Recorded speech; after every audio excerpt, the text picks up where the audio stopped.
નમસ્કાર દર્શક મિત્રો, માલણથી રેમાં આપનું સ્વાગત છે। પ્લીઝ પૂરો વિડીયો જોજો, લાઈક કરજો, શેર કરજો અને અમારી ચેનલને સબસ્ક્રાઇબ કરજો। દર્શનાર્થીઓને અષ્ટસિદ્ધિ વિનાયક મંદિર દર્શન કરવા જવામાં અડચણરૂપ વિકાસની દિવાલ। ઈશ્વર જ્યારે એક રસ્તો બંધ કરી દે છે ત્યારે બીજો રસ્તો ખોલી પણ દે છે, પણ અહીંયા ઈશ્વરે નહીં પણ રેલવે દ્વારા રેલવેના વિકાસ માટે એક મોટી દિવાલ કરી દેવામાં આવી, જેથી દિવાલની પહેલી બાજુ આવેલા વિદ્યાનગરમાં આવેલ પવિત્ર શ્રાવણ માસ દરમિયાન શિવ મંદિરે આ બાજુના સોસાયટીના રહીશોને શિવ મંદિરે જવાનું અટકી ગયું। પણ શ્રીનાથજી પાર્કના મહિલા મંડળને ભગવાન ભોળાનાથે જેમ ખુદ આવીને પ્રેરણા આપી હોય તેવો અહેસાસ થતા અષ્ટસિદ્ધિ વિનાયક શ્રી ગણેશ મંદિરના પટાંગણમાં શિવલિંગની સ્થાપના જ કરીએ। એક શિવલિંગની સ્થાપના કરવામાં લગભગ 3 માસ લાગે। ભોળાનાથે એવી લીલા કરી કે માત્ર 2 જ દિવસમાં સંપૂર્ણપણે એક મંદિર માટે જોઈતી વ્યવસ્થા ઊભી થઈ ગઈ। આ એક પ્રકારે ચમત્કારથી ઓછો ન કહેવાય।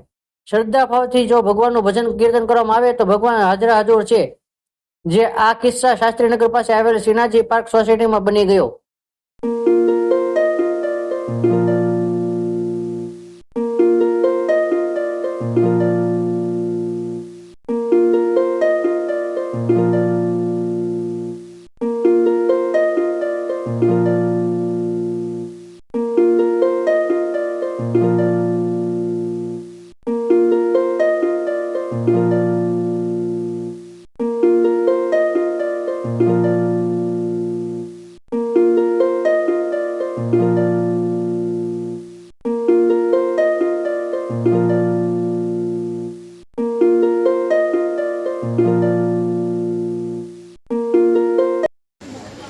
મહાદેવ શ્રીનાથજી પાર્કમાં આજ રવિવારે શ્રી સિદ્ધ ગણેશ ગણપતિ મંદિરની પટાંગણમાં આજે શ્રી નર્મદેશ્વર મહાદેવનું સ્થાપના કરી છે।